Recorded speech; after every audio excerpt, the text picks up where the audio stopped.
All systems go. Clear for liftoff.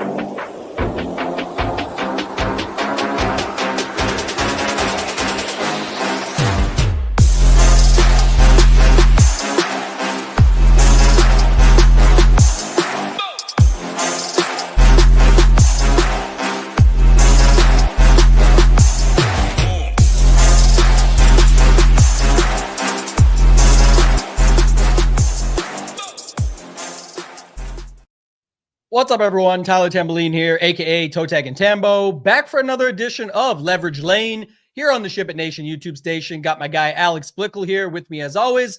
Going to break down all things Week 11 in the NFL from a single entry GPP perspective. 3 segments, how it works. It's not Narrative Street, it's Leverage Lane. We're going to go down the lane till we get to the end. The first segment will be focused on ownership. Hopefully in a way you've never heard before, but we are going to look at who's popular, why they're popular, good chalk, bad chalk, compare some of that stuff. That will lead us to part 2, where we get into the second segment of how to leverage the common build with all that information that we have. And then in the last segment, we will get into our leverage lane, which is how we're attacking single entries this week. So be sure to stick around to the end. Make sure to hit that thumbs up, subscribe to the channel. In the end, I know some are watching this live right now, but after, if you're watching this on replay or playing it back, or when you get to the end, please leave your leverage lane for the week in the comments. We'll check out some of those. Alex, what's going on, my man? The season's moving too quickly. It feels like yesterday we started this show, had a ton of support and success. We appreciate everyone that's been calling this out and giving us props there. We love doing this, but how you doing, my man? What's going on? Yeah, doing well. It's crazy how fast the season goes. And it's also something like it's always worth keeping in mind. We're in week 11, so we've had 10 main slates so far. 10 main slates for NBA DFS, MLB DFS is less than 2 weeks worth of slates. So, even though we're more than halfway through the season, we still have like a tiny sample size in terms of the actual number of main slates, things that we can learn from. And it also means, like, if you haven't had a great season so far, don't worry about it. It's literally been 10 main slates. Like, you're not supposed to hit in once in every 10 main slates. So it's totally fine if you haven't, but I think we're doing a pretty good job of, setting people up and hopefully helping people think about DFS in a different way. For sure. I think that's the common, sentiment that I'm getting from people. And I will just say, like, again, last week, we do a recap every week. It's not a victory lap. There's been bad weeks too, but just to note it, like last week, I thought 2 really good conversations we had. And I think today we'll get a bunch with 11 games and all the different weather stuff and things that we can attack, backup quarterbacks, chalk Ds, one big game that we're definitely going to spend a lot of time on with that perfect matchup and perfect storm. I'll get into that too, but just noting it, last week, the Achane versus James Cook, you had that one pegged perfectly. And I know people say, oh, it was only 1%, but the original projections had James Cook like 13 and Achane 24, 25. In the end, in the $20 Millie Maker, it ended up being 25 for Achane, but 26. It doubled on James Cook, and he did outdo by 1% on what Achane was looking at there from that percentage. So just noting that. And then, I loved my thought last week. It didn't fully work out for me, but if you weren't playing CMC, we talked a lot about this. Even the chat was like, how does that even correlate? If you're not on CMC and you go to the Mac Jones stack, you might want to put a ceiling opportunity that can take out CMC in Jahmyr Gibbs in a big game, in a big spot, and a bounce back after he'd failed the week before. And he most certainly did not fail last week. So shout out to you. Shout out to the chat. We've got a great chat here on YouTube of people hopping in, giving their ideas, but just want to give you props on that stuff. I thought it was all really good calls last week. I appreciate that. I got to say, though, Achane was a miss for me ownership-wise, at least in single entries, because I thought that it was a major hit in Cook being higher than the rest of the industry expected, but I was also lower than the rest of the industry expected on Achane, and he did come in at like 35% in single entries. So that part was a miss, but that was the kind of miss that I'm okay with because I never in a million years was going to play Achane at 35%. I didn't even consider playing him when I thought he was going to be 10 percentage points below what the industry expected. So that's one of those situations where, every week there are like 1, 2, or 3 things where I look at it and I say, you know what, if that's the thing that buries me, I'm going to be totally fine with it. Achane, unfortunately, was one of those things. And then he completely buried me, but before the 4:00 games even started. So sometimes weeks go like that, but that's DFS for us. Yeah, listen to Darren. Appreciate you, Darren, out there always supporting. Criminally underrated show here. I like that. That might be the new testimonial. This show is criminally underrated. That's a good one. And then my man Nuance, he brings it up, and I speak on this openly all the time. I can't look at changing it until next season, but we still have a lot of this season left. I'm happy that, had a pretty good season so far. So just noting it, Alex had a hit right out of the gates, almost won $1 million. And then, you get some hits here and there, but then I had hits after week 7, like usual for me. But it only takes one or two good weeks for most people in NFL, and really 1 week can change it all. So keep that in mind. Hopefully it's week 11 for you if it hasn't been that way already. If you're already a Ship It Nation member, I just want to bring this up quickly. One thing, the one and dones for golf are starting to drop on Splash Sports. There's going to be March Madness contests that we have within the community. There's already quick picks. And I know when if you're not in Alex's Discord yet, definitely a place you want to get into. He'll bring it up more later, but you can use a lot of his prop coverage and things like that to apply to the quick picks. And the reason we bring this up is because we never really bring stuff up when it comes to these sponsorships, but Splash has never put up the bonuses either until now. You get $50 deposit match, so up to $50, 100% payout boost on your first quick picks entry, and you can use the $20 max 2 picks to qualify. So there's a lot of other free bonuses in there that they're giving away. But Alex, I know everything you do with your Discord, there's a ton of prop stuff you can use to your advantage across all these sites. You should always be looking for free money, as far as I know, at least. I think that's the idea, right? Yeah, I just hit a nice one on Thursday. Had Hunter Henry over 33.5 receiving yards. Got there on the second drive. Like, I was playing basketball Thursday night, so I finished basketball, looked at my phone, I was like, oh, nice, that already hit. I didn't have to watch the second half of the game. So yeah, it's been a good season. NBA has been awesome on the pick'em side and the prop side. So if you like NBA and you want to watch that, and especially like once the NFL season is over, NBA is kind of all we got until PGA starts. And the pick'em stuff there has just been phenomenal so far this year.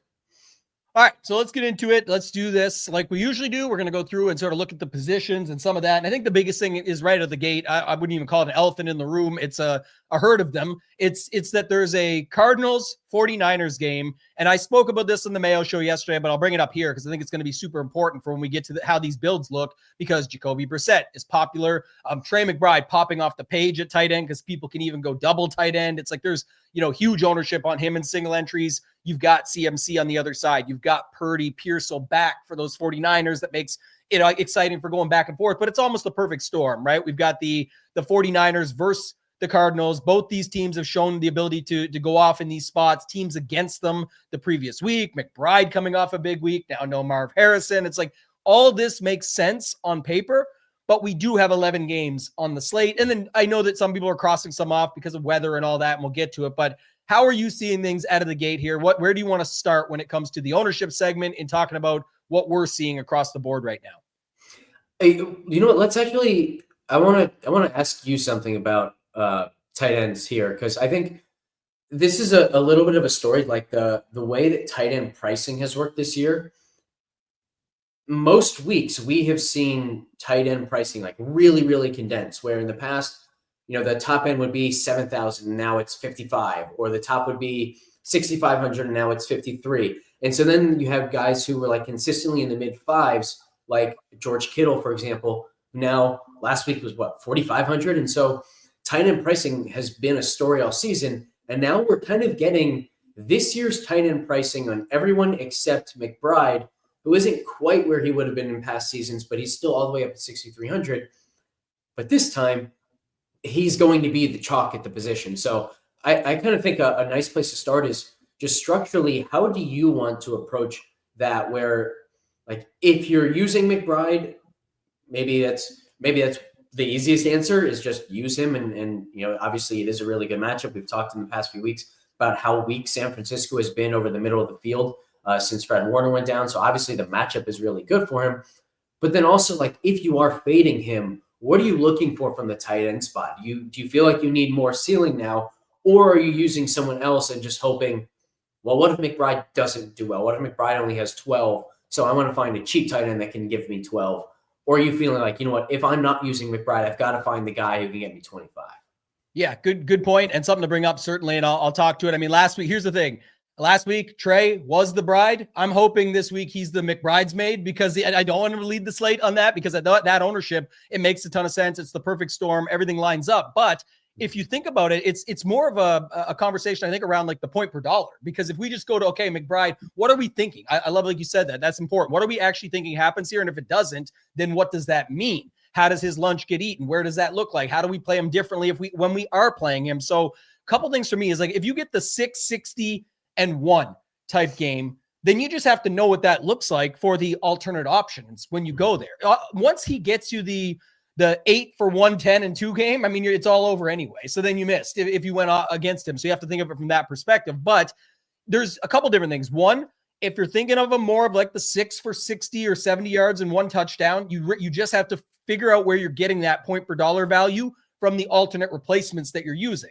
And then it's also not who you play, it's how you play them. I think the thought process to me next, Alex, goes to, when I'm using another cheaper tight end, it's probably in a quarterback stack to make it work, to 2, get more points to my quarterback from that spot, which maybe helps me in other places, and then using the money to hopefully pick up more ceiling if I'm hoping he has more of that sort of median type game. I don't see a position this week, just me maybe, but I don't see a position this week where he completely fails.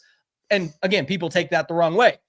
Him not ending up on the winner or the optimal, most would say is a fail. I'm just saying, like, I definitely see where he could get you 15, and then I see how that can get crushed.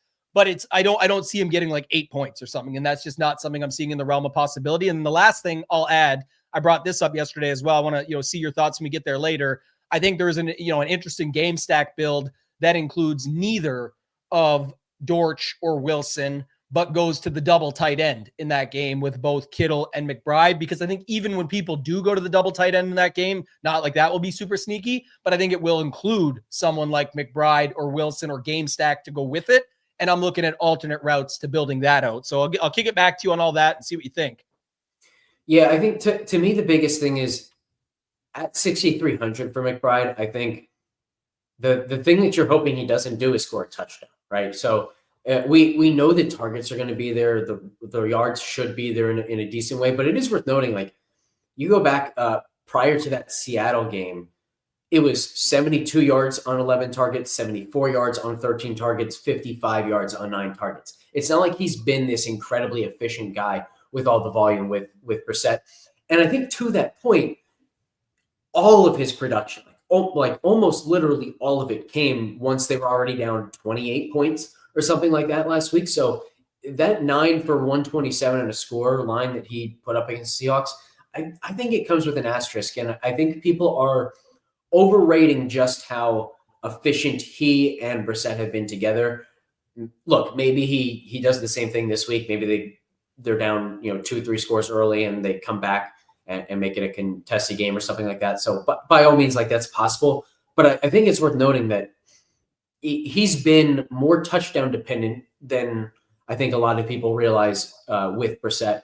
And that 1 yard spike comes with a bit of an asterisk. So my lean is definitely fade. But I do think I very much agree with you that, like, it's unlikely he gets 8. Where I'm fading him, hoping it's no more than 16, no more than 18.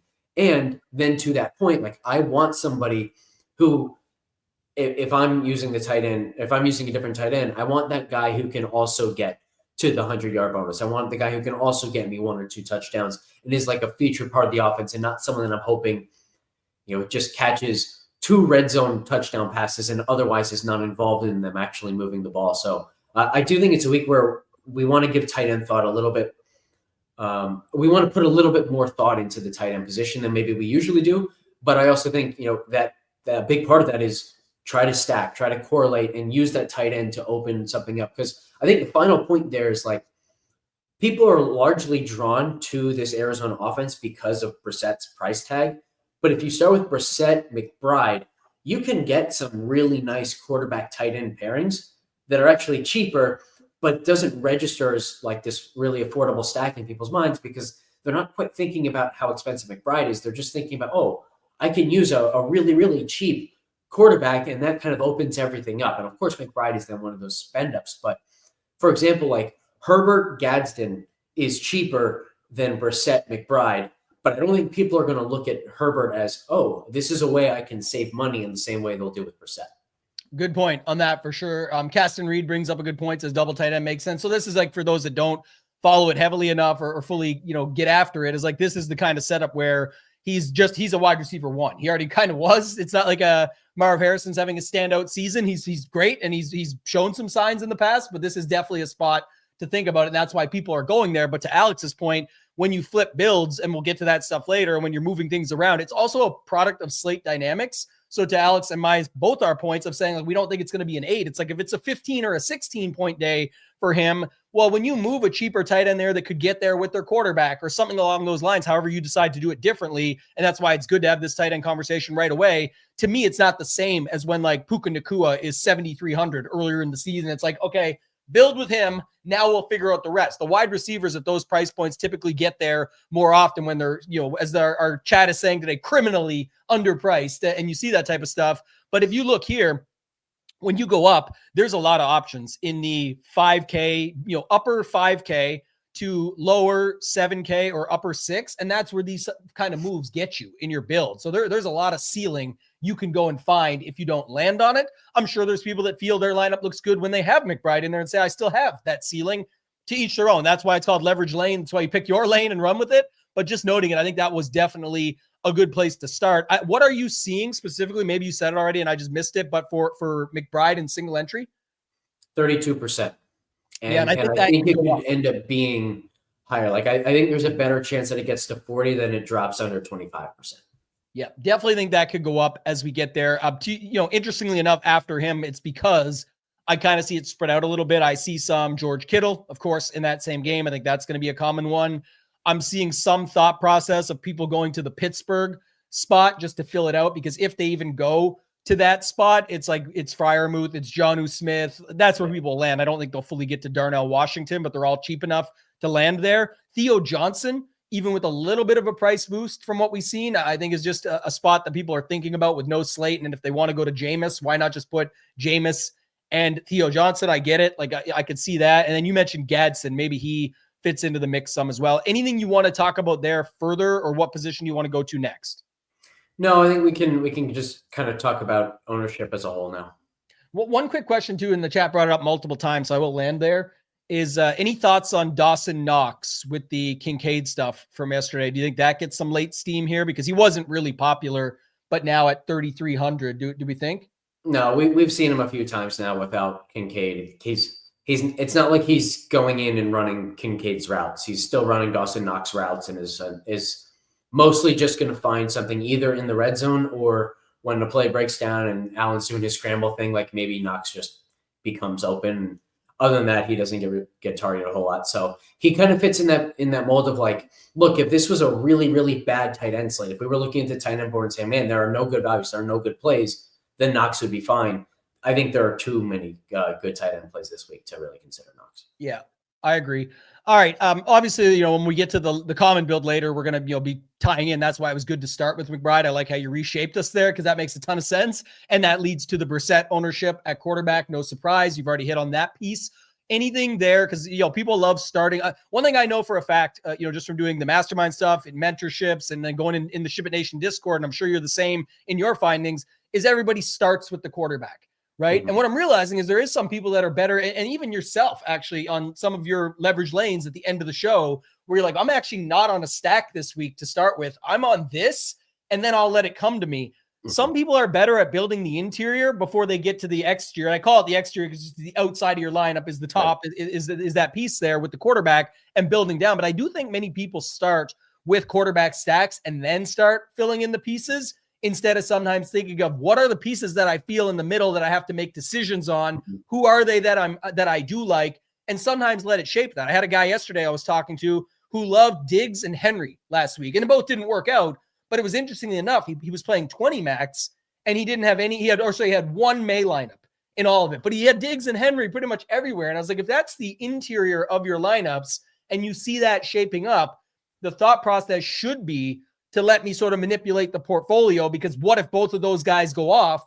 Wouldn't that be a good day for Drake May? And that's, again, they both didn't, but just noting it, sometimes shaping the inside can help frame the outside. So what are you seeing after Brissett? Any standouts or anything that doesn't look right to you? What are you seeing at the quarterback?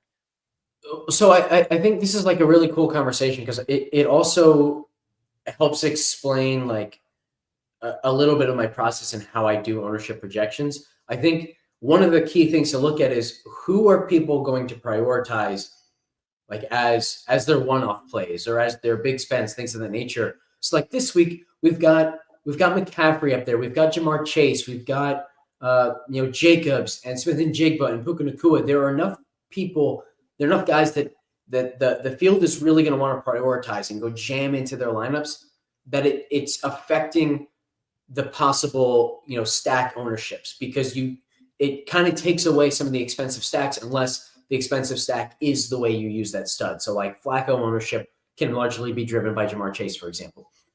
But we don't have as much this week where sometimes, this week we have Jaylen Warren as the most popular guy, 35%, $6,100.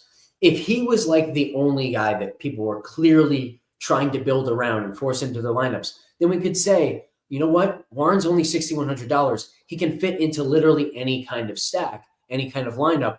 So he's not affecting stack ownership at all. But because we have so many studs that people want to force in this week, it is affecting stack ownership. So when we go look at stack ownership, the theme kind of for the, fifth, sixth straight week, something like that, is people want to pay down a little bit, at least at quarterbacks. We've got Brissett up there. We've got Flacco. We've got JJ McCarthy. Herbert's probably the most expensive guy who's getting real love. But then Brock Purdy, $5,800. Aaron Rodgers, $5,400. So it's a sea of guys under 6,000. And the theme there is there are basically like two types of lineups being built this week. The first is I want a cheap enough stack that I can go hand pick my favorite, expensive guys just and throw them into the lineup in an uncorrelated way. Or it's I want to play the stack that gets me my favorite spend up. So if I love Jamar Chase, I might as well play Joe Flacco. If I love Justin Jefferson, I might as well play JJ McCarthy. So we're really seeing only two types of builds in that way from a stacking perspective.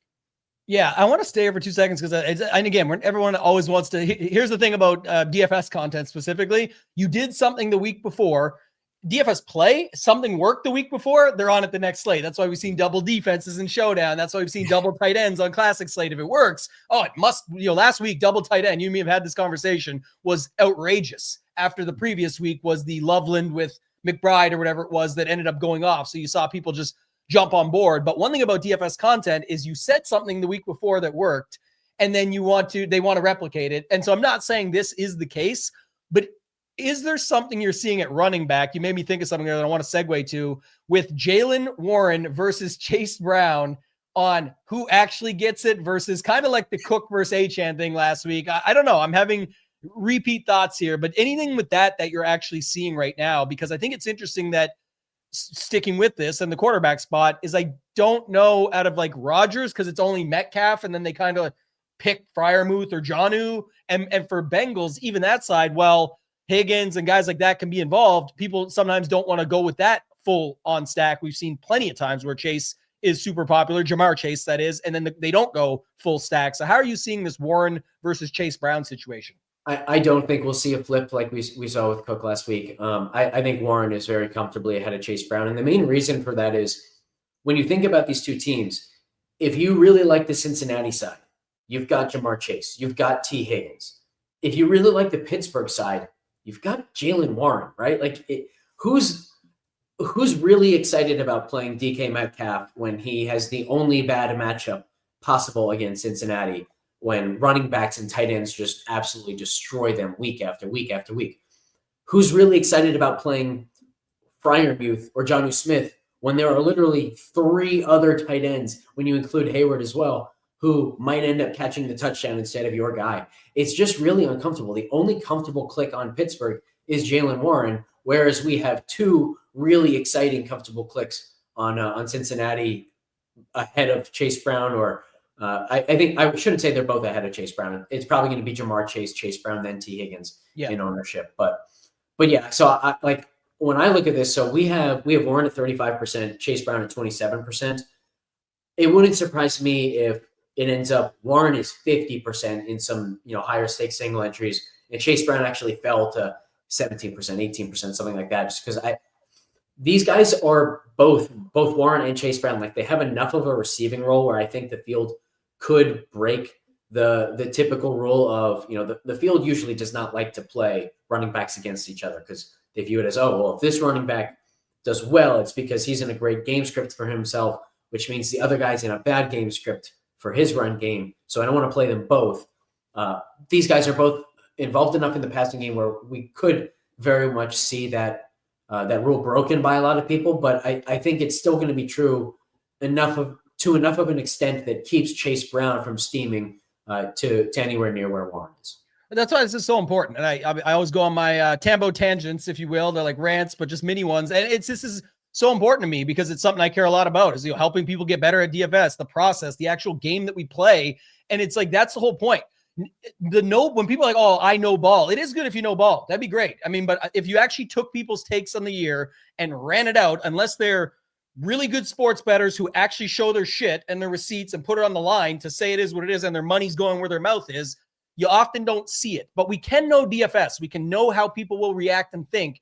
And I think you just nailed it there with that one. The Steelers at home, the Steelers favorites, the matchups on paper, if you fully focus on that, it does technically show that the Steelers have a better matchup. It's not as comfortable to click into Rodgers, Metcalf, and a pass catcher beyond that, and then get Jamar Chase in. Jamar Chase is going to be super popular, which means when people have that, they don't necessarily want it with Chase Brown, so they're kind of picking. So I just don't see a world where, it doesn't matter who actually is better. We don't know until the games play out. Achane ended up in single entry, like still getting to a number, to our previous point from last week. We call, you called the James Cook moving above him in the other stuff, and that was huge. He doubled in ownership. But knowing DFS is knowing all the things we just said and then thinking it through. If that happens, you could definitely see where Warren really steams and Chase Brown stays in check or goes backwards. And that's where that could be a possibility of him coming through, and he can still leverage a lot on this slate. And there's another spot like that. I think when we get to it here in a little bit, maybe we'll get into it when we talk about how to leverage the common build, but that would be almost the starting point of it. Real quick, I just want to go through wide receiver and running back quickly. So we talk about Warren and Brown. Let's stay there. It looks like CMC, the most popular, expensive running back. Caston again with a comment said, is Jacobs going to be 80? Obviously fully exaggerating that. No one is going to be 80%, especially not almost $8,000, $7,800 Josh Jacobs. But I think Jacobs will be up there a little bit. People definitely want to play the Packers defense versus Jameis, which is another quick, interesting thing in a minute. Anything else at running back, though, you're seeing like Woody Marks or RJ Harvey, some of the coach speak stuff, anything like that? Yeah, I got McCaffrey at 27, Jacobs at 21, Dowdle 18. I think Dowdle's going to get some ownership this week. I think Harvey will get some. I think Aaron Jones will get some. And I do have Woody Marks pretty heavily above industry expectations at the moment. I've got him at 14%. Wouldn't be surprised if that gets to 20. I would have a lot of hesitation in using Woody Marks and the Houston defense, because I think both of those plays are going to be only a little bit popular individually, but I think the combination is going to be extremely popular. And there is some correlation there, but I don't think it's a crazy correlation, because the most correlated instances of running back and defense is when the outcome and the game script is uncertain, but both would really benefit if you get one possible run out of the game. Mm-hmm. This game script is not uncertain. It's entirely likely that the game script is heavily in Houston's favor. So you're not really getting the correlation of how the game runs out. You're literally only getting correlation in the sense of maybe Houston, gets an interception, they return it to the 5, and then Woody Marks gets the touchdown. But outside of that, there's not a whole lot of correlation available. So I think given how popular that combination is going to be, it's one that I would avoid. Agreed. And we saw it last week, actually, with Quinshon Judkins and the Browns D. We had that specific conversation as well. And then when we got to the Sunday show with final thoughts with Hoop, myself, and Title, Hoop had the good thought of, what if you just flip? How is it really that bad to flip it to Breece Hall and the Jets? It's still Dylan Gabriel on the road. It's like there's all this ownership baked into those other guys. And again, thinking about it from DFS, do we really know? No. But thinking about from a DFS, Alex, we went back on the takedown breakdown. There was 10,500 lineups in the $20 Millie Maker. So 165,000, give or take, total entries. Over 10,000 played Judkins and the Browns D together. There was less than 500. So 10,000 less lineups that played Breece Hall and the Jets defense together. It was almost the same price. It was literally almost the same situation. It's a 1-point spread on that game. They were the home team against Dylan Gabriel. And people will always say like, oh yeah, it must be nice to get the nut runouts of a kick return touchdown and then a punt return. That's the cherry on top. That's the cherry on top. Again, playing the game though, 10,000 less people you're competing with and get to fully leverage when you go to the other side, hence the name of the show. So when we talk about how to leverage the common build, that's definitely an opportunity. I'm not saying that Tyjae Spears and the Titans D would be the way to do that this week, or if you want to play your boy Tony Pollard, whoever his boy that is out there, I don't know. That's something. But I'll just say I like that you brought up the Woody Marks Texans D thing, because the two most popular defenses I'm seeing this week are the Titans. Well, three. I'll put them all in the bucket. The Titans, the Texans, and the Packers. And it's the same game, just flipping the sides, with the Titans being super cheap, going against Davis Mills. By the way, interesting note there, because we're about to get to how to leverage the common build. The quarterback that was just fine with Nico and has consistently been just fine with Nico and almost won was winning people tournaments last week. All these different factors. So interestingly enough, on that one, the Texans, we talked about it, pairing it with Woody will be specifically popular, and which is why I do think you called it again. I think we'll see Woody go. What does the industry have him at right now? I think they're like just below 10%. Yeah, I'm seeing different places, but I've seen Woody as high as 16, but that's, again, not accounting for what it's actually going to be in single entry, and I think it seems way up. So you nailed that in advance, I believe. So we'll see how it actually shapes out. And then interestingly enough, where do you see like the Packers fall in? I know not a lot of people spend time on this, but people are starting to learn that, again, because we don't know anything, because it is so high variance, how can we use this to our advantage? And we'll talk on that in the second segment here in just a few moments.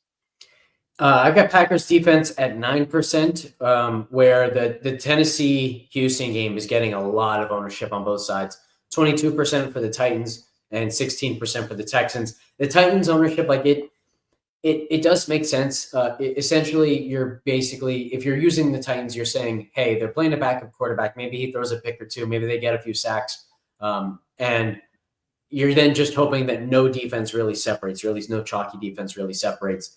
And you're just hoping that all the guys that you can therefore fit in work out. So I don't think the concept of playing the Titans defense is bad this week, but I do think playing them at 20% is a very bad decision.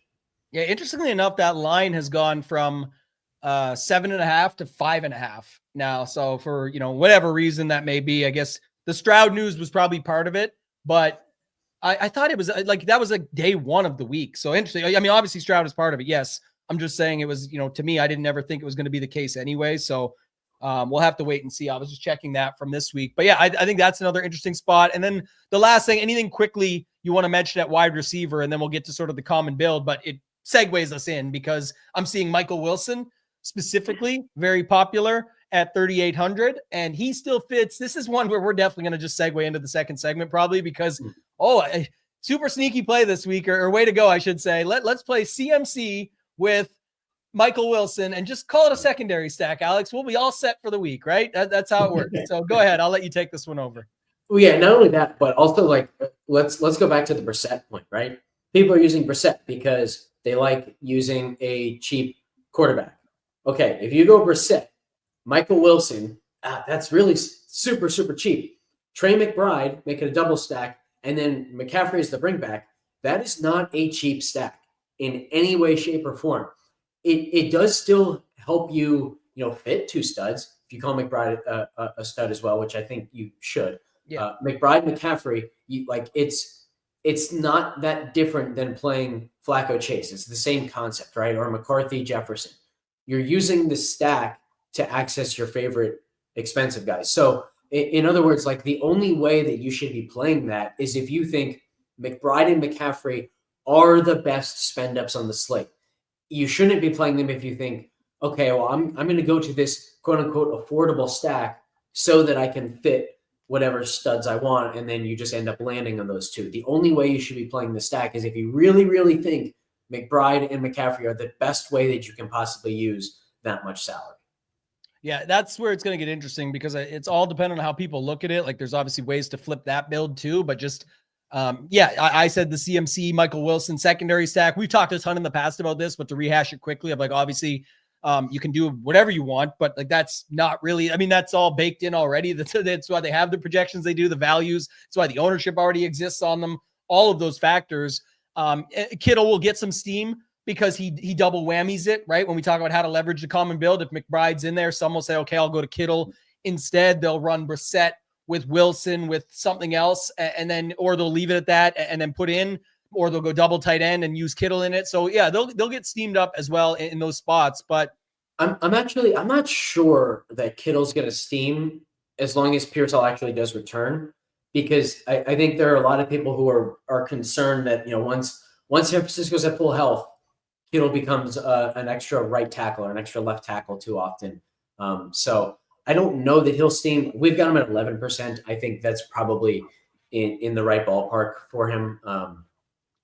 It's hard, right? It's a lot harder to use him when you're no longer confident that he's out there running around every play. Like even without Pearsall being back, the thing that we've kind of seen from San Francisco since Kittle's return is they need a negative game script for him to be out there running route after route like a traditional tight end or like a slot receiver. Whereas when they have the lead, everything is so revolved around their run game, where he's used as a runner or as a blocker for the run game. But then also when they go play action off of that run game, they still largely use him as a blocker to help sell the run action first, and then the pass. Maybe then he releases, but if he's releasing after blocking first, you're not getting the really valuable downfield route that he can sometimes get in a negative game script like we saw from them last week. So it's a tough thing to try and predict the Kittle spikes. I think you need a very specific game script, and then you also need the good touchdown variants and all this stuff. And it just becomes that much harder when Pearsall is also back. So I don't think the field is going to go there quite as aggressively as they otherwise would have. Let me reframe, because I think you made a good point there, and I want to go back to it. And this is actually your point from past shows that I'm re-bringing up, is when Kittle is used, how often is it within those game stacks and even with McBride's and with stuff? So when we go back and look at that, that's where even if he does only get to like 11%, and my man, shout out the stat, always bringing the good stuff. I mean, this is a good version of like Dortch instead of Wilson, getting Kittle in with the double tight end, but there still is a lot of popularity throughout. And Go Collect right away says, looking at one of my main lineups, not just yours, my friend. A lot of people that are watching this like, oh, shoot, that's my lineup. And you guys will say, oh, not quite, not every piece, not Dortch because of Will. We get it. You're different, but I'm saying it's not that different. So different to me, and I guess, are you good to segue? We're going into how to leverage the common build, because we can start with this one just on a 2-second quick one.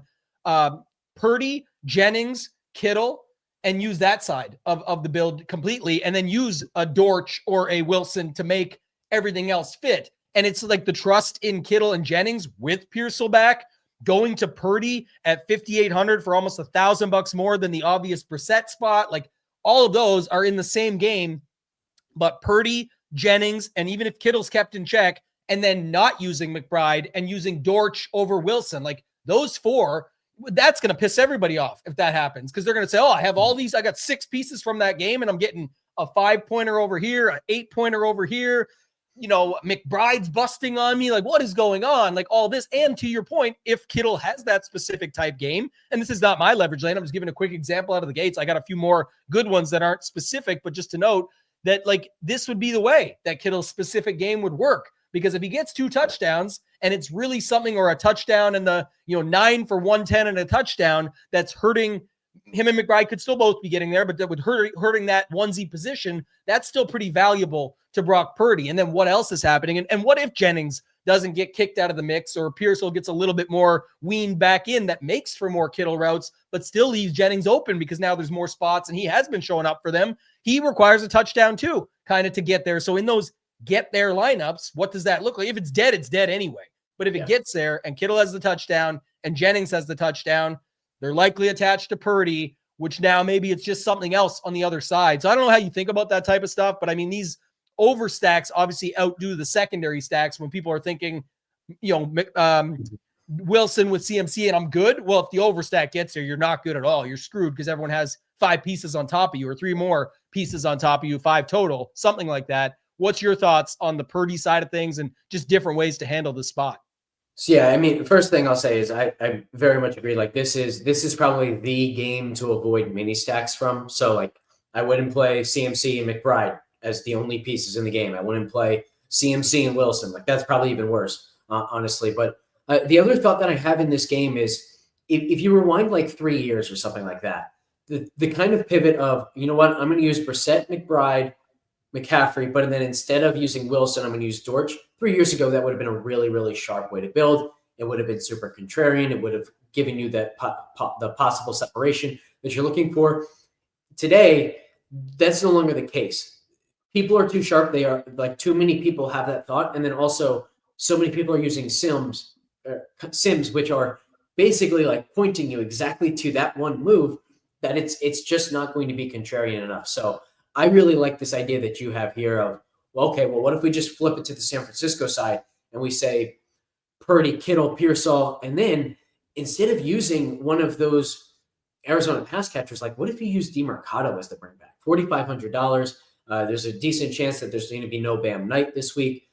DeMarcado has actually been like the only effective both runner and pass catcher out of the backfield for this Arizona team since Connor and Benson both went down. So like DeMarcado could actually have a pretty good role. Maybe you get lucky and he scores a touchdown, but even if he doesn't, like maybe he gets 60 rushing yards and catches 4 balls for 50 yards, something like that, right? So there are a lot of paths to him being successful. And the really important part of this is if you're right about the San Francisco passing stack and it's through the air to your pass catchers, and you're right about DeMarcado soaking up a decent amount of production, that also means McCaffrey's more likely to fail. McBride is more likely to fail. And you just actually turned this game stack into something that really is affordable. So now you can use this game stack and then go spend up on Jamar Chase, Josh Jacobs, whatever you want to do outside of that. So I think this is a really, really well thought out type of lineup here. If you go to the San Francisco side and really try to avoid those spend ups. Yeah, I'm trying to find something for the people real quick, because a good point was brought up too. And this is what I said earlier. It's not just an elephant in the room. It's the literal herd of them. Is everybody's building with this game to start the slate, which I get, but it's like, you could be dead on arrival. Like what, like you can't play that game if you have people that bust in the morning. Like if you have all the running backs in the morning that bust out on you, because most of these lineups will have some combination of Josh Jacobs, Woody Marks, where else are people going in the morning? If they go to Bijan or Etienne Jr. or something in that Minnesota game, Jalen Warren, Chase Brown, if all that shit didn't hit, you got to move. And so somebody asked, I'm doing a quick 2-second version of it. You should always dig into this stuff in advance. And for those that don't, I think you're definitely behind, especially in single entry stuff where you kind of want to have a plan to have a plan. And just looking at it, if you look at Brissett, Wilson, McBride, and CMC for $24,000, you can swap it to Stafford, Nakua, Higbee with RJ Harvey. Quick example. That's way less owned. If you're dead, you're dead. You better try and get a min cash. I'm not saying that's the one. I just looked it up in 2 seconds, but that's the kind of money you're talking about. And nobody's doing that on any content that I know of out there where they're actually finding you the scenario, let alone if this was the case, what could you do? So I'll kick it back to you on that, Alex. Like that's sort of a big factor, late swap and that game being part of it, because you're overstacked that you're just competing with the same people on. If you're already dead from the morning, you're not picking up much on the afternoon leverage that way. Yeah, I think if I were to go to that game, I think because that game's going to get enough ownership as it is, the way that I would like to play it is either Devontae Adams on the Los Angeles side and just hope he catches 3 touchdowns, or you go the Seattle route, Darnold, Smith-Njigba, Shaheed, and now you have the one like really contrarian high upside piece if he catches 2 bomb touchdowns, and then maybe you bring it back with either Adams or Kyren Williams. I think it would probably have to be, it might even have to be like Higbee, it might have to be someone cheaper to match the money. But I think the better answer might just be you go to Lamar Jackson stack instead. Because we know there's other options for sure. Yeah, I like the JSN thought as well because he's interesting. We didn't spend time on it earlier, but now that he's got the big boy price tag of almost $9K, trust me, it's been warranted. The guy's had an incredible season thus far, but that's definitely scaring some people away to that spot. So things like that where people can't get to, like our guy Stat just found it. Shout out the Stat against as Darnold, JSN, Higbee, Williams. Yeah, that's fine as well. Again, find your version of it, but definitely think like that's just thinking about that in advance is so far ahead of what others are doing, even though some people out there will tell you that I'm crazy and that's not the case. Everyone's doing this, that like nobody's late swapping. Trust me. It's like still such a clear thing that not many people are doing it. And in single entry, it's a make or break difference. It's like you just die on your afternoon because you're pissed off about the morning didn't go for you the right way. You're like, well, better hope that game goes off then, or you just say, now I got to move off that and make it happen for a place that I can go find. I told you guys earlier this season, the Cam Ward, Io Manor, DK with Jonathan Taylor versus starting out with whatever it was, the phenomenal stack that I did have. It's like, does it feel good to swap off that? No, but it's a chance to make a real difference, and almost won me $100K. That's it can make a big difference in some cases. But if you're dead, you're dead. You got to move on. You got to find that spot. So I think it's a good way to look at it from that perspective. What else do we know here, Alex? What else are we looking at when it comes to leverage the common build, some of these game stacks? I think you already talked about the combinatorial ownership on some of those other spots, but one I wanted to go back to, at least for me, and then you can do whatever you want and go to it yourself. But I did think it was interesting that nobody's playing Mills, Nico, Schultz, any of those guys, but they're playing. But we have so many. It's like a triple entendre. We've got people are playing Woody Marks. That leverages that. People are playing the Tennessee D. The Davis Mills stacks leverage that. And you don't have to overstack it. You can go Mills, Collins, shut it down. Don't have to run it back. Like that could be a great starting point where you could put Mills with Marks has still been getting 3 to 5, 3 to 7, 3 to 5 type targets. So you can go there as well. Is there anything on that game? And then is there some other spots you want to talk about here? Yeah. So I think, you mentioned that Houston game. Nico is an example to me of a larger theme that could potentially be used to really leverage the common build, which is think of all of the really expensive names that we've already listed as guys that people are going to want to jam into their lineups. You got Jacobs, you got McCaffrey, you've got Chase, Puka, Smith and Jigba. When you have a lot of lineups that are studs and duds like that, it's very natural that you're going to get like this really kind of low level of ownership through the mid tier. Emeka Buka, T. Higgins, Roma Dunze, Nico Collins, the list goes on. Jordan Addison, Ted McMillan, like a lot of those types of players, they have a very, very real ceiling. We've seen a lot of these guys already go for 30 plus this year. We just saw a massive, massive game from T. Higgins. And you're saving a lot of money and you're potentially preventing yourself from having to then pay down for the Michael Wilsons or the Greg Dortches of the slate that, if they only get 6 DraftKings points, none of us are going to be even remotely surprised. So that to me is probably the number one thought I have this week of how can I leverage the common build? Well, what if I just play through the high upside mid-tier guys instead, don't pay down and hope that the highest score on the slate is T. Higgins or the highest score on the slate is Roma Dunze. And I'm just playing into things in a way where I'm accessing a lot of the same ceiling and I don't have to go anywhere near the floor of the cheapest guys that are required to fit those studs. Yeah, that's really the kicker here is if you do something like that, that can be what changes it up. And another thing too, it was brought up in the chat here. I want to bring this one quickly, but Gabriel said the Seahawks Rams end up being a trap game. You could trap. It would have worked if you didn't add the last line because fantasy wise, no one's playing anybody in this game. Even if JSN gets some steam or Puka, one of the two, that's it on this game. Like no one's playing Stafford, no one's playing Williams. No one's Devontae was, I believe he's even still questionable, but expected to play, right? So it's like that. No one's on him right now. I like your call of him on late swap. Something like putting him instead of Puka in the version I gave could be the difference of whatever you really want it to be. But like that could be RJ Harvey up to Derrick Henry or something like as another way to get completely different with looking for a ceiling. But just noting it, like no one's on Darnold. JSN is 8,900 now. So one of him or Puka has to be at least somewhat kept in check, even if one of them does get steam. And then Shaheed, no one is on the Higbees, the Barners, like no one's on that game until maybe they have to and go late swap. But right now, I don't see that being something I'm just saying it can't really be a trap if it's not. If you think it's an under for betting, you could bet it because it's got a bigger team total on it. I could agree from that standpoint if you were looking at it that way, but don't see it any differently. Go ahead. And if you are looking at it that way, if we can talk about the different terminology, but if you're just looking at it from a point of view of, hey, I think that this game could really actually be kind of ugly from a fantasy perspective, even though these offenses have been great, I think there is like a clear way that's true. But this is also, it's a really, really difficult game to project because you have two offenses who really like to run the ball and whose passing games are kind of predicated around the run game. Like a lot of it is just using the same actions and then play action off of that.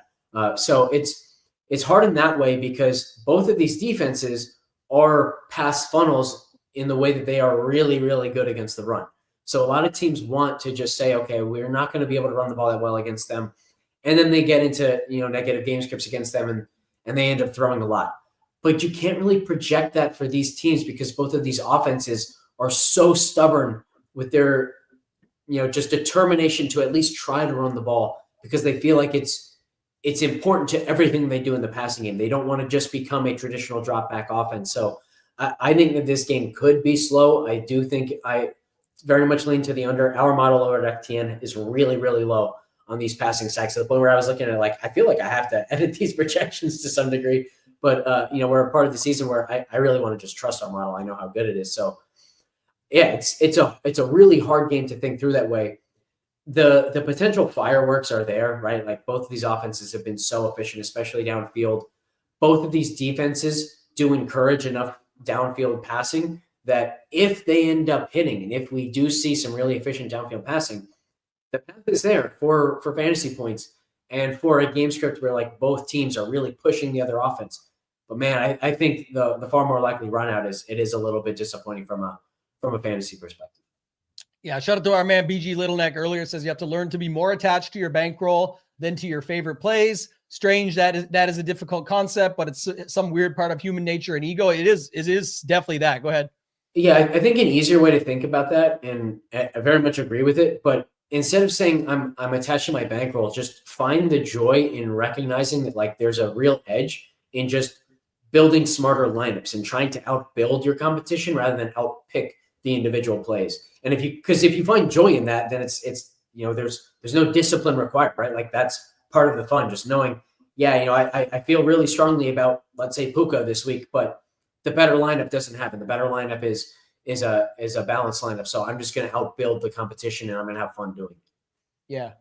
Go Collect says JSN is a direct pivot to CMC salary wise and flex. That's why I said earlier, if he gets steamed, it wouldn't surprise me, but I think some of it and a chunk of it is going to come from late swap. Go build 100 lineups by hand right now and see how many you actually land on JSN. Not very many. That's just the way people are thinking because almost 8,900 and Stat and I always go back and forth on stuff.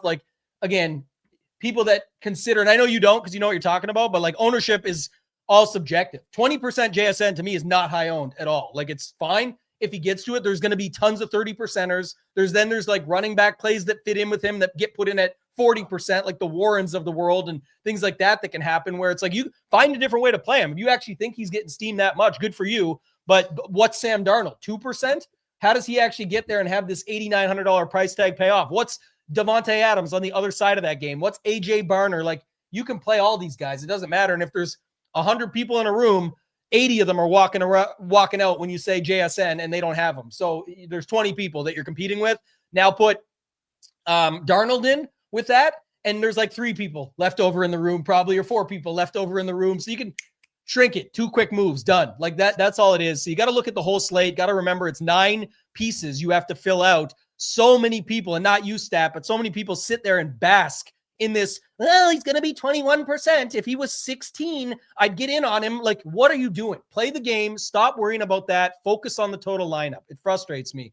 It's just so sad to see that that's how people focus on it. You got to get thinking about the whole big picture. Stop focusing in on one play and then figure out the slate. Any other spots you see? Go ahead. That's one of the reasons why I love the GPP scores that we have over at FTN because they kind of make that point for us, right? If there's a receiver at 21% versus 16%, his GPP score is not going to change a lot. When you get to 26% versus 8%, it's going to change a lot. So, the GPP scores kind of show us just very instinctually how important that difference is. And then the second point that you made that I absolutely love is, just throw Darnold in there. I do think 20% JSN, that is meaningful. If you're pivoting from McCaffrey to JSN because you think, oh, I'm dead if I use McCaffrey, but JSN super contrarian can really help me, recover. I don't think he can do that. He's too popular for that on his own. If you can get to the Darnold JSN combination, and now when JSN has that 40-point explosion, it's coming with a Darnold 30-point performance instead of the chalkier quarterback like maybe Brissett gets 15. That is massively important. So I think that's a really, really great point that you made there of just tie JSN and that ceiling performance to his quarterback. Because at this price, right at $9,000, how does JSN possibly smash without Darnold doing really well for his price? So I think That's my thing. Yeah. And I use this room example all the time because I know people can see it better. And they say like layman's terms help, and sort of thinking it from this perspective is there's 100 people in the room. It's harder to do with the running back. That's why I always have this conversation. I focus it around wide receiver a lot because with running back, it's like, okay, CMC, 100 people in a room. They say CMC people stay in the room. Let's say 35 people stay in the room. Okay. There's not often ways. Sometimes it's like a receiver. You could say, okay, now who's playing the defense with them? And that could solve it. Yes. But oftentimes it's like, okay, what's the way to leverage this? Oh, it's going to be with Purdy, Jennings, and Kittle. Well, wait a sec. Hey, everybody out in the hallway, come back in if you're playing. If you're not playing CMC, they all come back in. Now who's playing Kittle? Now who's playing Purdy? Now you got to go through all the runaround. With a wide receiver, it's who's playing JSN, 20 to 30 people stick around. All right. Now, which of you guys are playing Darnold? And then everyone starts walking out, and the other three are like, oh, shit, that's pretty solid. There's only 3 or 4 of us. Look at how far ahead you are. And now you don't need to get as different as you think on the rest of the slate. And that could be big boy scores that you pick up from those guys. So just little things like that we talk about, that's important to take away. Couple more notes for me about how to leverage the common build. I'm not seeing as many people get to, maybe you are, but like Bijan Robinson, some of these other, running backs where it's similar to last week, at least somewhat, not overall, but like if the CMC stuff is popular, like even Jacobs, who we mentioned earlier, does he stick at 20? Like where's the number actually get to for him, Bijan, some of these guys? And if Jacobs goes up, I think when you have CMC and Jacobs up, you have to bring Bijan back down again. And this could definitely be a good Bijan spot. He failed miserably, by the way, in round 1 of this matchup, but you all wanted him. And Gibbs was the guy that failed miserably the week before last week that you all wanted and didn't get there. So I have some interest in Bijan as well, maybe more on that later. But give me thoughts on Bijan, James Cook, Josh Jacobs. There is some ceiling opportunity here with how the running back position is shaping up. And also McBride down to whoever to get money, to get ceiling. Some of these guys got to fit that bill, you'd think. Can we also take a moment to realize that, like, through, I don't know, week 7, all we heard was how the running back chalk is smashing every single week. Like, remember when I think it was like Dowdle had his 2 back-to-back 30-something plus point performances, and the talk of the chat was we just have to use like all the running back chalk. Then we get Bijan fails. Then we get McCaffrey underwhelms while Jahmyr Gibbs at 11% has the 40-point smash. Like it's crazy how this happens every single season. Early in the year, a type of chalk does really, really well for the first 6-7 weeks. And now everyone just thinks like, okay, that chalk is suddenly automatic now. Remember, we're talking about a really, really, really small sample at this point in the NFL season, especially for just main slates. And now we're kind of seeing like almost the result of the recent chalk failures, because now we only have Jacobs at 21%. We only have McCaffrey at 27%. I think Bijan's going to be really low, and I only have him at 8% in single entry right now. So yeah, I think you can kind of play your favorite running back studs, but like personally, I think Dowdle and Jacobs are in really good spots, and then I also think that you can just go the mid-tier route. Warren, Chase Brown, I think those guys are very strong plays this week. I like ETN quite a bit. I like Woody Marks. So yeah, there are a lot of options this week at running back, and I think you can either be contrarian or chalky, kind of do whatever you want this week, because we're not getting like the congregation of ownership on someone at 60% or 70%. Like remember, like Bijan that week against Miami, he ended up 67% in a lot of single entries, like the $200 single. So we're just not going to get anything like that this week. Yeah, agreed. One last thing I want to bring up for sure, and then if you have others, we can kick it. Like everyone's having a good time. I think it's a lot of people watching. Do us a favor, make sure to hit that thumbs up and subscribe to the channel. I know we're watching it live right now, but if you're watching this on replay, playback, whatever you want to call it, make sure to leave your leverage lane in the comments. Any thoughts, feedback? You want to make fun of the voices I make, things like that, I'm fine with it as well. We're all just having a good time here. We love what we do, and this is our passion. So it's kind of like a way we look at the slate going into it and just bring it out to everybody. But the Jameis Winston situations, you have any, like at the start of the week, everyone's like, oh, Jameis chalk and all this. I don't know if it's a product of people just wanted to be able to say they were playing Jameis and Slayton, or my man Pat Mayo saying he wants to play Jameis with the Packers D, but not really anybody's playing any of this. I mean, I think Jacobs for sure, a product of the Jacobs lineups with the Packers D, but not many people want to try and figure out is it Musgrave time now with, not really doing much last time? Is it going to be which of these wide receivers is it going to be? And all of this stuff. And then Slayton being out on the other side. So any thoughts on this Giants spot that you want to bring up quickly before we go to final thoughts? I really don't have any interest in any Giants. I think Slayton out hurts this offense immensely. I think it's bad for Wandale. It might be okay for Theo Johnson. So if you made me play a Giant, it would definitely be Theo Johnson. But I'm not interested in them. I am quite interested in the Green Bay side of things. I think the defense is good. I think Jacobs is really good. I think if Golden is out, I'm going to really, really, really like Christian Watson. But I think Dobbs is good regardless. And honestly, Wicks might be fine too. Like Wicks has been really good against man coverage. The Giants play a lot of man coverage. But all three of these guys, Dobbs, Watson, and Wicks, they're all better against man. They're all better against single high. Both of those are really favored by this Giants defense. So I think all three of those guys could be good. And I'm not going to stretch that and say I want Jordan Love because I don't want this. I don't think this game goes off.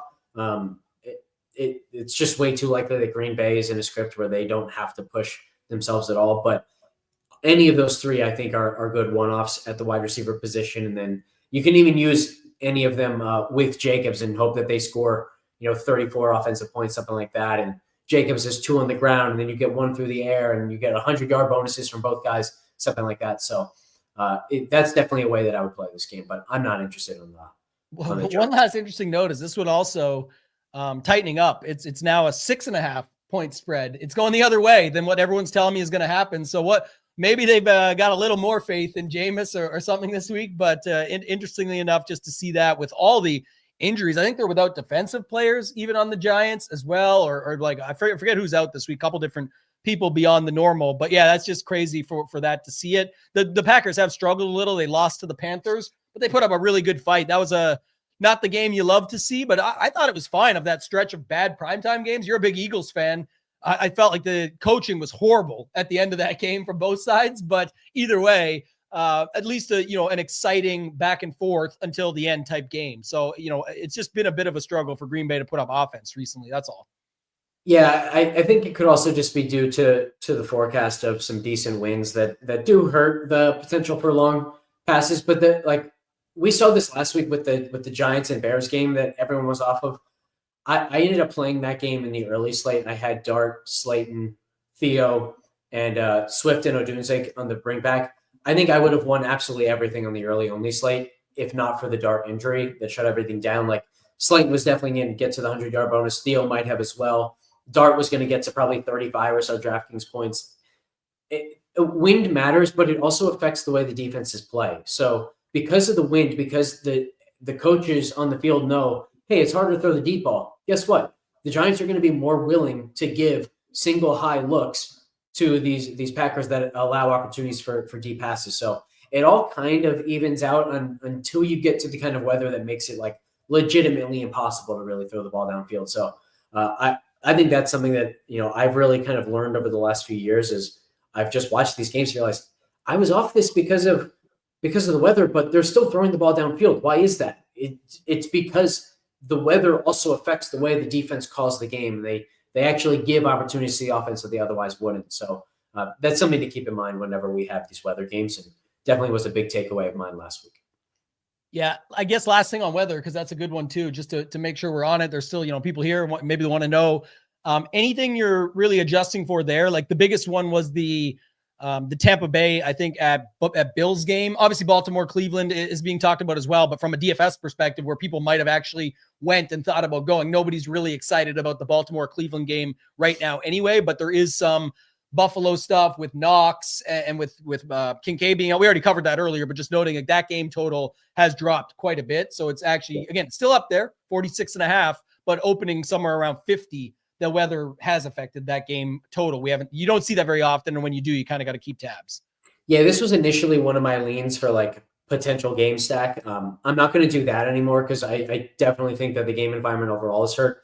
At the moment, Ibuka is actually our highest GPP score on the slate. But I do think I need to go in, change some baseline rates like pass rates, things of that nature for these teams, let the game resimulate and then see what the GPP scores say after that. But if Ibuka is still being viewed in our model as a really good one-off GPP play, there's a good chance that I'm going to use him because, like we're getting a lot of wind. We might get some snow, but like what I just said, right? Like there's a chance that he still catches a 60-yard touchdown, and the opportunity for that single coverage deep down the field is higher because of the weather than it otherwise would be against a Buffalo team that loves to play too high coverage.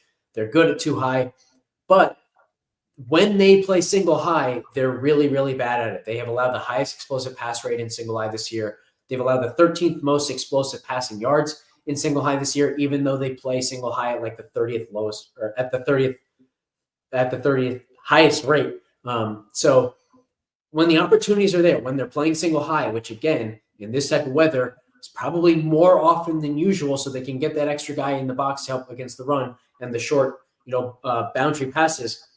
Those opportunities downfield are going to be there. So even though I'm not going to have interest in the game as a whole, the chance that Ibuka goes 5 for 160 and 2 touchdowns is still going to be enough there that I could end up using him as a one-off. So something to think about again, just when we think about the weather, like how does it affect the game environment as a whole, but then also how does it affect the individual upsides for each player? I think the individual upside is still there for Ibuka, even though the game environment is obviously not going to be great. Yeah, love it, man. Anything else that you think we missed or that you want to cover before we get to our leverage lane? No, all good. Give you the honors, and if you steal mine, I don't know what I'm going to do, but I'll let you have it. I think I have a backup option, but I've got to a conclusion here from the show, and it sort of framed it up even further for me. So I'll let you roll it. Why don't you go first then? Because I'm really kind of stuck on 2, so I wouldn't have any issue. Perfect. I'm going to do different than I have before. I know this is a thought process of the show. We're always trying to learn from each other and get better and do different things. And I talked earlier about how just talking to other people and doing the mentorships and going through Mastermind and Shipping Nation, all that stuff. A lot of people are starting at quarterback. I usually do. This week, I'm going different. I mentioned it. I hinted at it earlier. I think some of you know this is coming. Bijan in the spot that he was super chalked just earlier and someone just brought this up, so I popped it on the screen. I think this is always really interesting as the season goes on. Didn't realize how many division games there are this week.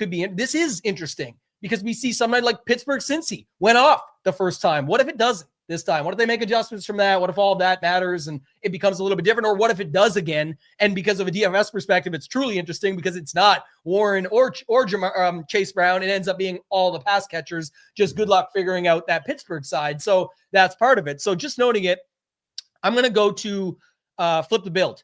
If it's going to be, a lot of people on Woody Marks and, Jalen Warren and Chase Brown and you name ETN Jr. and who else you want to throw in there, I'm putting Bijan in and he'll still have some ownership. That's fine. But I'm going to put Bijan in and I'm actually going to go to James Cook as my second option. I think you said something perfectly about this game that just, came to mind. And he's the guy I'm going to commit to here in the double combo pack of pay up at running back.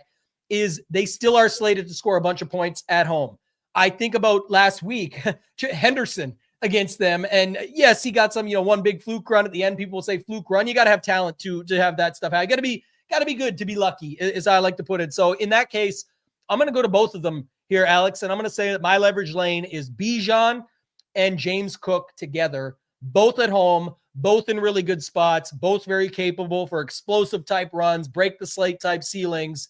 And they're not CMC and Jacobs, and they're not Woody Marks and Jalen Warren and Chase Brown and all these other factors. And there's potential there too. I will note back to that thing I just mentioned of this. Oh, well, if you're not going to go to Chase Brown and Warren, what are you going to do? It doesn't necessarily mean I'm going to go to that game stack because I think there's a chance that with a classic AFC North battle where we already saw it go off in round 1, there could be a situation in round 2 where it either doesn't fully go off, it's not from the running backs that it goes off, and it's really hard to get those receivers right, or it could just be the defenses show up in a classic AFC North style battle round 2 where that could be the case as well. So I definitely am very comfortable with that. Going to go with Bijan Robinson and James Cook together as my leverage lane for the week. What do you got?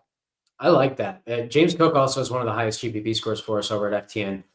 And this Tampa team, like they're very good against the run. And teams do not like to run against them, but they have allowed some explosive runs. We saw Gibbs go nuts against them. We saw Trevion Henderson go nuts against them. It's like the only way to beat them on the ground is with the explosive plays. Well, guess what? James Cook pretty good at breaking off those explosive runs as well. And snow on the ground does help with the explosive runs, right? Because the offensive guy running knows where he wants to cut to. The defense is trying to react, so they're a little bit more likely to slip than the running back. That's definitely something that's backed up by data as well. My leverage lane is going to be the Los Angeles passing game. The Chargers, though, not the Rams, going up against Jacksonville. There's a lot I like about this matchup. The first is Jacksonville allows a lot of single coverage down the field, whether they're in man or zone, because of the way that they prioritize stopping the run. And they've done this kind of in every matchup. So even when they're going up against teams that don't run the ball super well, although the Chargers have run it well enough that, like, even if Jacksonville is reactive, like, they might still prioritize it against them. Vidal has done well enough. So, but when you look at these Chargers receivers, whether it's Gadsden, McConkey, Quentin Johnston, and I actually do want to stop at those three, they are significantly better when they get these single high looks, when they get man-to-man coverage. And then you look at our DVOA adjusted fantasy points against data for Jacksonville. They're the number one matchup by far for opposing wide receiver ones. And I think that extends a little bit beyond just like who's actually, lining up on the outside and playing the role of wide receiver one. And it's a little bit more of, what does the offense want to do? Where does the offense want to get the ball? So another guy who absolutely decimated this Jacksonville defense was Brock Bowers. Well, guess what? He's the number one option, even though he's very clearly not the, quote, wide receiver one. So to me, that means this is a phenomenal spot for Ladd McConkey. It's a great spot for Quentin Johnston. Like, all of Quentin Johnston's severe splits in terms of the type of coverage he faces, whether it's single coverage or not a lot of single coverage, all of it is really, really, really good for this matchup. And then Gadsden also in a very good spot. Jacksonville has struggled with tight ends as well. So I think this passing offense could really go off for Los Angeles in this one. Beyond just the matchups, like, Jacksonville prioritizing the run also makes them a pass funnel. And the Chargers are not afraid to just let Herbert sling it all game. So I really love this Los Angeles passing offense. I don't know how I'm going to do the bring back yet, whether it's Brian Thomas Jr., whether it's ETN. I'm not sure about that yet. I'm not sure exactly what my stack is going to look like, but I think I know with certainty I'm going to have a piece of this Los Angeles passing stack at the very least, and I'm probably going to be stacking.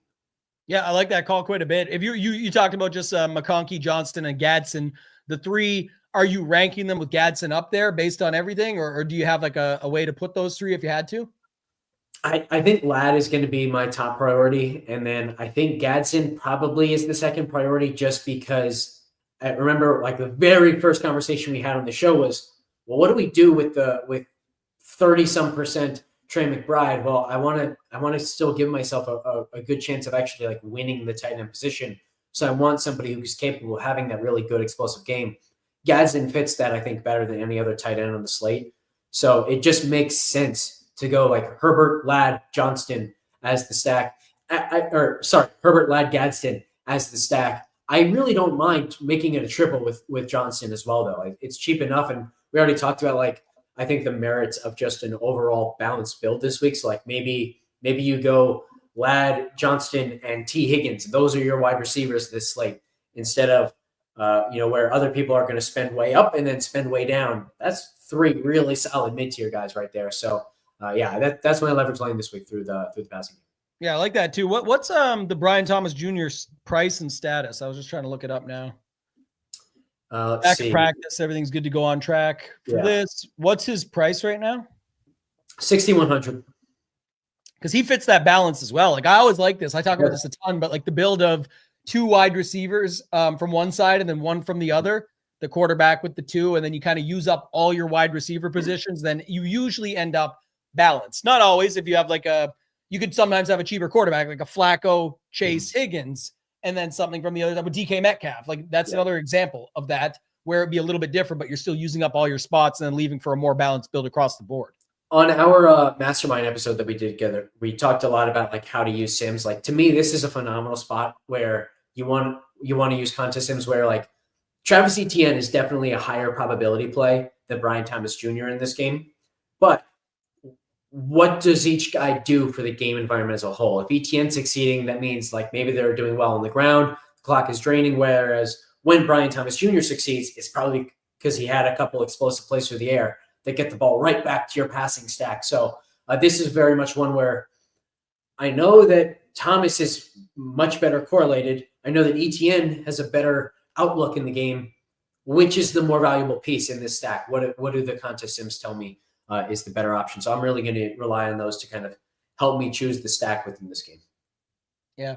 I think there's a couple more comments we're chatting about, like stuff like this. That's why you pick your own lane. But I think like Cook is, if Cook can smash them, so can Bijan. Like, that's the whole point. And also sometimes a lot of this stuff is to do with who people have actually faced against. And that's where it gets overcooked, is when people are saying like, oh, this team's so good against the run. You go back and look who they actually played. Or this team is so good against tight ends. How could you play Brock Bowers? It's like, well, they played these tight ends. Like, oh, that makes more, people don't dig in to the actual stuff. And then also, by the way, also, I mean, when Bijan smashes, so much of it is through the air, and Carolina hasn't faced much of Bijan types in terms of their role in the passing game, how dynamic they are in the passing game. So it could be anything. That's definitely another added factor, but it's also like the same thing last week. Everyone told me it's David Montgomery and not Gibbs. Gibbs sucked the week before. So I'm just going to save the money and play Montgomery at 5K instead of pay way up for Gibbs.